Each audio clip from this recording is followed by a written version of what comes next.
Hi. അപ്പോൾ ഇത്രയും long വെക്കേഷന് ശേഷം ധ്രുവക്കുട്ടി ഇന്നാട്ട സ്കൂളിൽ പോകുന്നത്. ജൂൺ 12 ഇന്നാട്ട സ്കൂൾ തുറക്കുന്നത്. ജഡ്ജൂസിൻ്റെ സ്കൂളിൽ പോകേണ്ട, അവൾക്ക് 25 തുറക്കുന്നത്. അവൾ കുഞ്ഞു കുട്ടിയല്ലേ പിന്നെ. അപ്പോൾ ആ സ്കൂളിൽ 25 തുറക്കുന്നത് കേട്ടോ. അപ്പോൾ ഇവർക്ക് ഇന്നിപ്പോൾ തുറക്കും. ഇപ്പം ഞാൻ രാവിലെ നേരത്തെ എണീപ്പിച്ചു ധ്രുവക്കുട്ടീനെ. എണീക്കാനൊക്കെ മടിയായിരുന്നു കേട്ടോ. പിന്നെ ഞാൻ പറഞ്ഞു അച്ഛനും ഒപ്പം പോകേണ്ടതാണ്, വേഗം എണീക്ക്, രണ്ടുപേർക്കും ഒപ്പം പോയാലേ വേഗം പണി കഴിയുള്ളൂ എന്ന് പറഞ്ഞൊക്കെ എണീപ്പിച്ചു. പിന്നെ അവൾ വേഗം പോയി കുളിച്ച് വന്നു. പിന്നെ ഞാനിങ്ങനെ റെഡിയാക്കി കൊടുക്കാം കേട്ടോ. ഡ്രസ്സൊക്കെ പിന്നെ അവൾ തന്നെ ചെയ്യും. പിന്നെ ഞാൻ ജസ്റ്റ് മേക്കപ്പ് എന്ന് പറഞ്ഞാൽ പൊട്ടോട്ട് കൊടുക്കും, മുടി കെട്ടി കൊടുക്കും. മുടിയൊക്കെ ഇവർക്ക് 2 സൈഡിൽ കെട്ടണം കേട്ടോ. അപ്പോൾ 2 സൈഡിൽ ഞാൻ കെട്ടിക്കൊടുക്കും.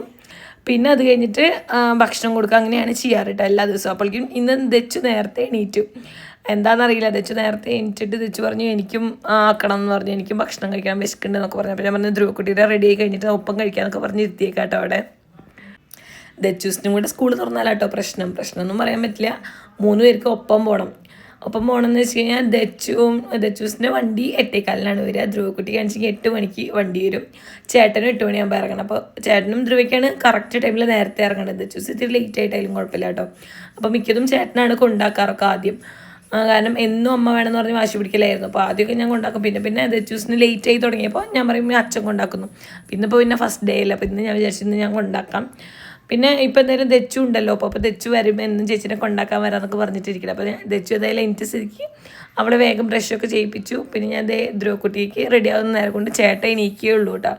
ധ്രുവക്കുട്ടി 6 മണിയൊക്കെ ആയപ്പോഴേക്കും ഞാൻ എണീപ്പിച്ചിരുന്നു. പിന്നെ ഫസ്റ്റ് ഡേ അല്ലേ, 6 മണിക്ക് വിളിച്ചാലും അവളൊരു കുറച്ച് വൈകിട്ടൊക്കെ ആയിട്ടോ എണീക്കുക. കാരണം കുട്ടികൾക്കൊരു ഉറക്കത്തിൻ്റെ ആ ഇതൊക്കെ മാറി കിട്ടണമല്ലോ എണീക്കണമെന്ന് വെച്ചെങ്കിൽ. അപ്പോൾ ധ്രുവക്കുട്ടി റെഡി ആകുന്ന നേരം കൊണ്ടാണെന്ന് വെച്ചെങ്കിൽ ചേട്ടനും കുളിച്ച് റെഡിയായി. ചേട്ടൻ 7 മണിയൊക്കെ ആകുമ്പോഴേ എണീക്കുള്ളൂ കേട്ടോ. ചേട്ടന് പിന്നെ ജസ്റ്റ് റെഡിയായി ഭക്ഷണം കഴിച്ച് പോയാൽ മതിയല്ലോ. ധ്രുവക്കുട്ടിക്കാണെച്ചെങ്കിൽ റെഡി ആവണം, മുടി കെട്ടണം, പിന്നെ അവർക്ക് എന്തെങ്കിലും ബാത്റൂമിൽ പോകണം, ചെയ്യാൻ നേരം കൊണ്ട് ബാത്റൂമിൽ പോകണം. അപ്പോൾ അങ്ങനെ കുറേ പണിയൊക്കെ ഉണ്ടല്ലോ. അപ്പോൾ ഞാൻ വേഗം എണീപ്പിക്കും കേട്ടോ.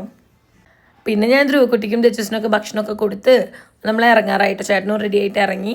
പിന്നെ നമ്മൾ നോക്കുന്ന നേരത്താണ് വെച്ചാൽ മഴ പെയ്യുന്നു. നമ്മൾ അത്രയും നേരം അവിടെ ഇരുന്നിട്ടൊന്നും മഴയൊന്നും ഉണ്ടായിരുന്നില്ല കേട്ടോ. ഇറങ്ങാറായി ചേട്ടൻ ഭക്ഷണം കഴിക്കുന്ന നേരത്തെ പറഞ്ഞത് മഴ പെയ്യുന്നു.